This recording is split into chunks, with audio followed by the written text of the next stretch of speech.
ഫേസ്ബുക്കിൽ സിപിഎമ്മിനെതിരായ നരഭോജി പരാമർശം പിൻവലിച്ച സംഭവത്തിൽ ശശി തരൂരിന്റെ ഓഫീസിനു മുന്നിൽ കെഎസ്യുവിന്റെ പേരിൽ പോസ്റ്റ്. നരഭോജികൾ തന്നെയെന്ന് തരൂരിന്റെ തിരുത്തിക്കൊണ്ടാണ് പോസ്റ്റർ വന്നിരിക്കുന്നത്. അല്ലെന്ന് ആര് എത്ര തവണ പറഞ്ഞാലും ഷുഹൈബ്, കൃപേഷ്, ശരത് ലാൽ എന്നിവരെ കമ്മ്യൂണിസ്റ്റ് നരഭോജികളാണ് കൊന്നു തള്ളിയതെന്നും പോസ്റ്ററിൽ പറയുന്നുണ്ട്. ലേഖന വിവാദം കോൺഗ്രസിനെ വെട്ടിലാക്കിയതിനിടെയാണ് സിപിഎമ്മിനെതിരായ ഫേസ്ബുക്കിലെ നരഭോജി പരാമർശം നീക്കി തരൂർ വീണ്ടും പുതിയ ചർച്ചകൾക്ക് വഴി തുറന്നത്. മുതിർന്ന നേതാക്കൾ ഉൾപ്പെടെ തരൂരിന്റെ വാക്കുകളെ തള്ളി രംഗത്തെത്തിയതിനു പിന്നാലെയാണ് കെഎസ്യു തരൂരിനെതിരെ പോസ്റ്റർ പ്രതിഷേധവുമായി എത്തിയിരിക്കുന്നത്. തരൂരിന്റെ തിരുവനന്തപുരത്തെ ഓഫീസിന് മുന്നിലാണ് പോസ്റ്റർ പതിച്ചിരിക്കുന്നത്.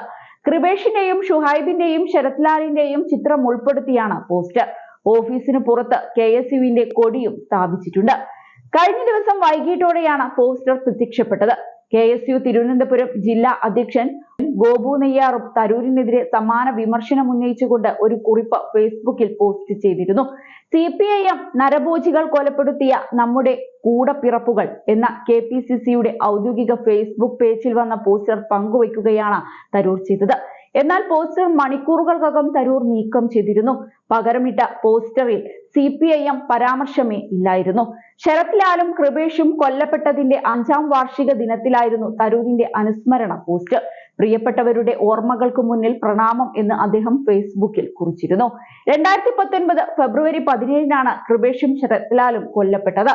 കേസിലെ 10 പ്രതികൾക്ക് കഴിഞ്ഞ മാസം കോടതി ഇരട്ട ജീവപര്യന്തം ശിക്ഷ വിധിച്ചിരുന്നു. അതേസമയം കേന്ദ്രത്തിൽ മോദിയെയും സംസ്ഥാനത്ത് വ്യവസായ വകുപ്പിനെയും പ്രകീർത്തിച്ച് ശശി തരൂരിനെതിരെ കോൺഗ്രസ് ഹൈക്കമാൻഡ് നടപടിയെടുക്കില്ല എന്നതാണ് ശ്രദ്ധേയമായ ഒരു കാര്യം. പ്രസ്താവനകളിലെ അതൃപ്തി തരൂരിനെ അറിയിച്ച നേതൃത്വം കേരള സർക്കാരിന്റെ കണക്കുകൾ വസ്തുതാവിരുദ്ധമാണെന്ന് ധരിപ്പിച്ചു.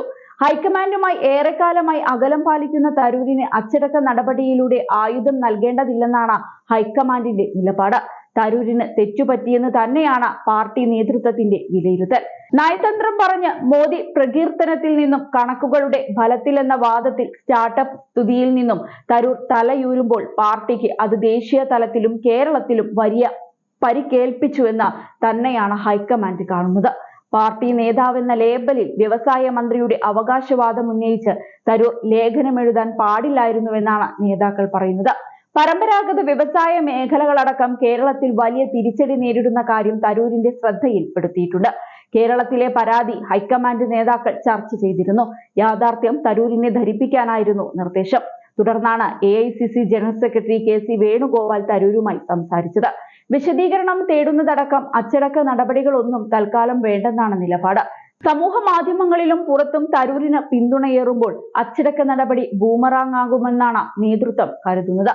അതേസമയം ഹൈക്കമാൻഡ് നേതൃത്വത്തിന്റെ അവഗണനയിൽ തരൂരിന് കടുത്ത അതൃപ്തിയുണ്ട്. പ്രവർത്തക സമിതിയിൽ എടുത്തുവെങ്കിലും സംഘടനാപരമായ വിഷയങ്ങളിൽ അകറ്റി നിർത്തിയിരിക്കുന്നുവെന്നാണ് ആക്ഷേപം.